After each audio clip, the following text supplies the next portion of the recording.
আচ্ছা দাদা, আপনি কি এবছর রং খেলছেন? না, খেলছি না। কেন? মদ খাবো। আপনি ওই শুভ দিনে মদ খাবেন?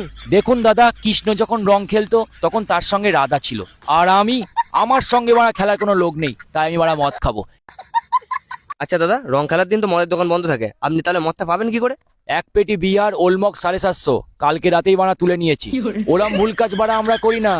তা এত মদ আপনি একা খেতে পারবেন? দেখুন দাদা, ভাত ছড়ালে কাকের অভাব হয় না। আমার কাছে ভাত আছে, কাল সকালটা হতে দিন, কাক বাড়া ফরফর করে উঠতে উঠতে আমার কাছে আসবে। আচ্ছা দাদা, হোলির দিন তো মদ তো খাচ্ছেন, মদের সাথে আর কি কি খাচ্ছেন?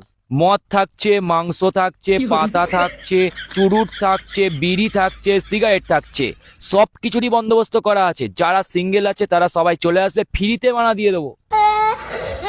আচ্ছা দাদা, আপনি যে হোলির দিন এত নেশা করবেন, আপনি বাড়ি যেতে পারবেন তো? দেখুন দাদা, হোলির দিন আমাদের বাড়ি বলে কোনো কিছু থাকে না, থাকে শুধু থানা প্লাস জেলখানা। কেন দাদা? আমরা বাড়া মদ খাবো, রাত